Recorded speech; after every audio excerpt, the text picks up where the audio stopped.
If we're being honest, it's not just the electric vehicles that are the next big thing to reduce the amount of carbon generated by the U.S. transportation system. In fact, the White House decided to take action on the environmental concerns with a new Green Deal. As it turns out, the Biden-Harris administration talked about bringing in a new deal where 4 federal departments are joining forces in an attempt to decarbonize the American road. First off, here's what'll happen. All right, so the 4 federal departments are the Department of Energy, Transportation, Housing and Urban Development, and of course, we've got the Environmental Protection Agency. All of them have signed a Memorandum of Understanding, or MOU for short, that's going to try to cut back greenhouse gasoline emissions for the U.S. transportation sector. Plus, it's definitely supposed to guarantee resilient and accessible mobility choices for every American out there. Having said that, President Biden already set a goal of net zero emissions economy-wide by 2050. They're taking it very seriously, as they should. Although we gotta admit that reaching that goal is gonna need a lot more work than just putting a bunch of electric vehicles and some hydrogen semis out there on the street. And that's why the MOU says that 4 federal agencies are gonna put their heads together to obtain a higher integration of transportation, housing, and group improvement investments, especially in deprived communities that already have very limited resources. But then again, people are gonna need a solid plan set in place that they can make sense of. So the 4 federal agencies got 90 days to launch an entire blueprint for decarbonizing the transportation sector. That's going to make things simpler to understand because the plan's going to virtually embody tasks that enhance entry to what authorities think should be protected. Adding to that, it's also going to include everything about updating the electrical grid to make space for more electric vehicles and lowering emissions from buildings. Following up, the work was already in progress before we knew it. That's right, folks. Some of the work has already started thanks to the billions of dollars in the clean transportation investments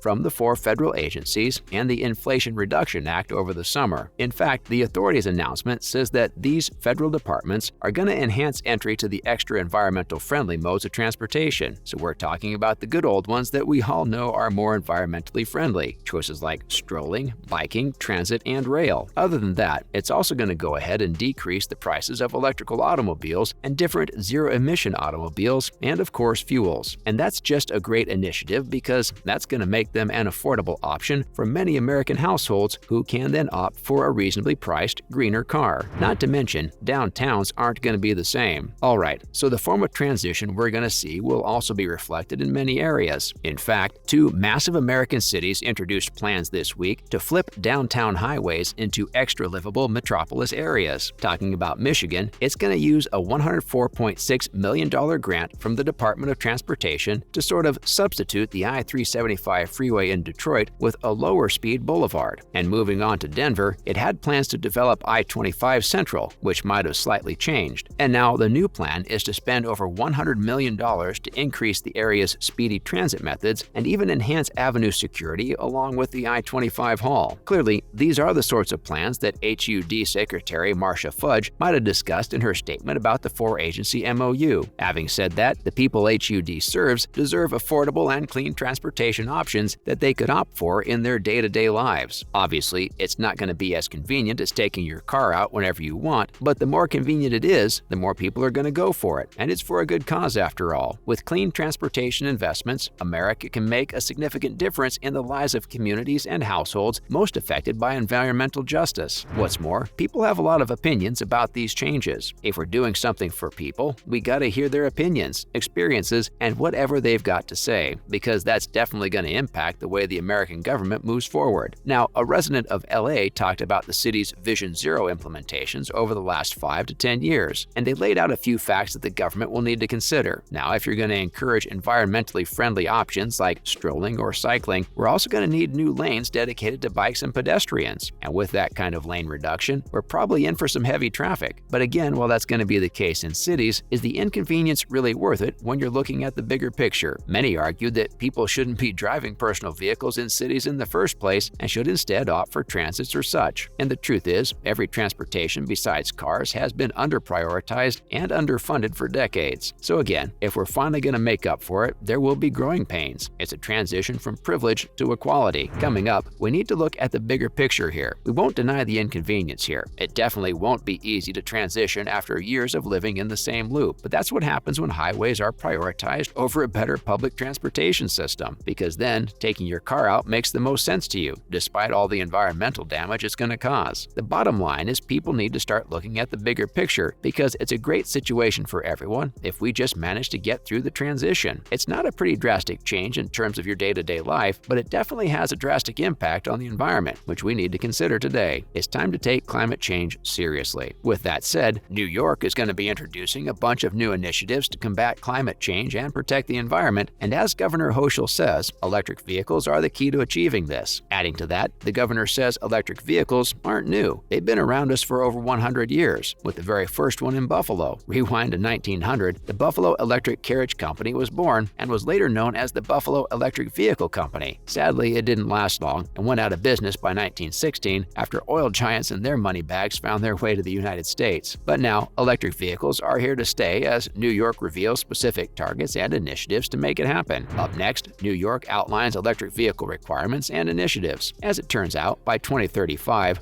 all new passenger cars, pickup trucks, and even SUVs sold in New York are going to have to be zero emission. In fact, the governor outlined specific benchmarks along the way to make it happen. Now, the percentage of new vehicle sales that will need to be zero emission will keep increasing as the plan progresses. So they're going to need 35% by 2026, 68% by 2030, and a complete 100% by 2035. Having said that, the governor added that with the ongoing state and federal investments, our actions are typically incentivizing the citizens, local governments, and businesses to make the transition to electric vehicles. In fact, the new initiative toward clean transportation is going to benefit the climate and the health of our communities for generations to come. Adding to that, New York also has a mandated goal of reducing greenhouse gases by 85% by 2050, and the new state regulations are going to further speed up the transition to electric vehicles so we can get there. Finally, they've also got a plan to get everyone on board. To help buyers that are still struggling to decide whether they want to get an electric vehicle, New York is going ahead with several initiatives to lower costs and create accessible charging options. Starting off with zero-emission vehicle grants, New York is providing $5.75 million